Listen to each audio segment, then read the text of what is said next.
ছেলের স্কুলে আজকে পিঠা উৎসব, এই কারণে আজকে বউ সুন্দরী পিঠা আমি রেডি করে তাকে দিব। আমি এখানে চালের গুঁড়া 2 কাপ নিছি। একটু নরম করার জন্য আমি এখানে ময়দা নিব 1 কাপ, দিয়ে দিব চিনি। এই তো এই পরিমাণে লবণ, মিষ্টির মধ্যে একটু লবণ দিলে মিষ্টিটা অল্প মিষ্টির মধ্যেই হয়ে যায়। তারপর সব উপকরণ আপনি ভালোভাবে মিক্সড করবেন। আমি হাত দিয়ে মিক্স করে নিচ্ছি, কারণ আমার কাছে বেশি সময় নাই। সকালে মানে 9টার মধ্যেই আমাকে পিঠা নিয়ে উপস্থিত হতে হবে, এই কারণে আমি এটা হাত দিয়েই মিক্স করতেছি। এখানে দুধ গরম করে রাখছি, এটা ঠান্ডাও করে রাখছি। এখন আমি এটা ঢেলে দিব পরিমাণ মতো।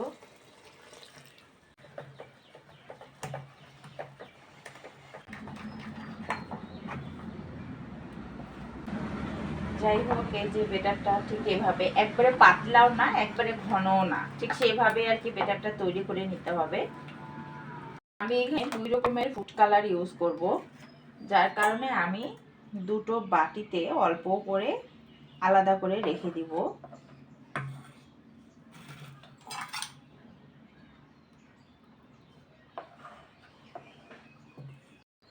এটা হচ্ছে ফুড কালার, একটা হচ্ছে রেড কালার আর একটা হচ্ছে অরেঞ্জ কালার।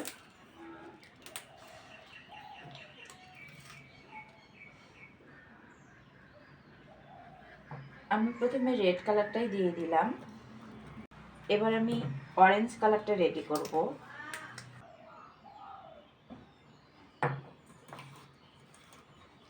বাহ, খুব সুন্দর একটা অরেঞ্জ কালার আসছে। তো আমার বেটারটা অলমোস্ট ডান, বেটারে আর কোনো কাজ নাই। এখন আমি পুরে চলে যাব, পুরটা রেডি করব। আমি একটা কড়াই বসাই দিব। আমি এখানে জাল দেয়া ঘন দুধ নিয়ে নিব। এরপর আমি এই পরিমাণের আটা, চালের আটা দুধ দিয়ে আগে মিশাই নেব, যাতে করে কোনো রকমের দলা পাকা হয়ে না থাকে। এখানে আপনারা আপনাদের ইচ্ছে মতো চিনি ব্যবহার করতে পারেন। আমি এখানে 1 চামচ ঘি ব্যবহার করব, যাতে খেতে খুব মজা লাগে। এটা আমি একটু ফুটাই নিব। পাটিসাপটার মধ্যে যদি ঘিয়ের ফ্লেভারটা আপনি পান, বিশেষ করে এত বেশি মজা লাগে।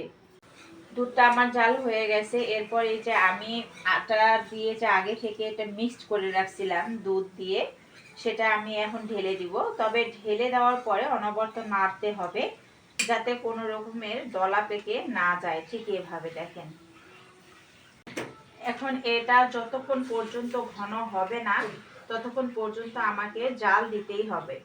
আপনি এখানে ইচ্ছে মতো কাঠবাদাম, পেস্তা বাদাম, কিশমিশ ইউজ করতে পারেন। আমি দিব না, এটা সম্পূর্ণ অপশনাল। এটা প্রায় হওয়ার দিকে, আমি এই অবস্থায় নামাই ফেলবো, কারণ এটা যখন ঠান্ডা হয়ে যাবে তখন একবারেই কিন্তু দলা পেকে যাবে। তো এটা আমি একটু রেস্টে রাখবো। তুমি একবারে ছোট এসে বড় করে বানাবা।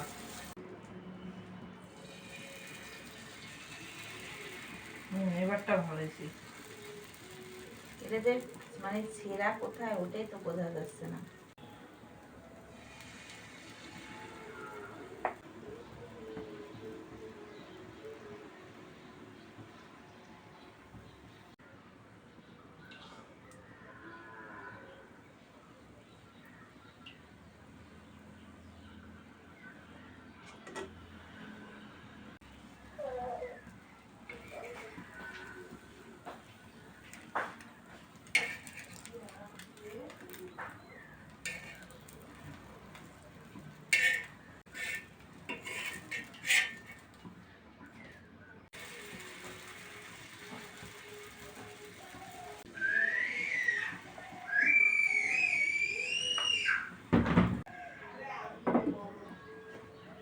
এই তো বউ সুন্দরী পিঠা তৈরি হয়ে গেল।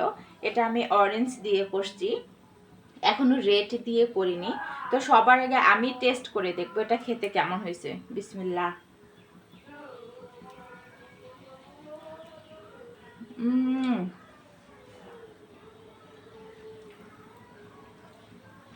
সেই মজা, মানে এটা যে ঘিয়ের ফ্লেভারটা জাস্ট অসাধারণ। অনেক বেশি নরম হয়েছে, জাস্ট অসাধারণ। কি বলবো, মিষ্টি, ঘন দুধ, ঘির ফ্লেভার, মানে সব মিলে একদম অসাধারণ।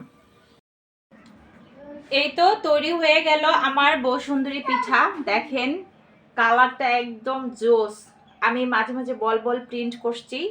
তো নেক্সট ভিডিও দেখার আমন্ত্রণ জানিয়ে আমি প্রিয়া এখানেই শেষ করলাম। ভালো থাকবেন, সুস্থ থাকবেন। আল্লাহ হাফেজ, আসসালামু আলাইকুম।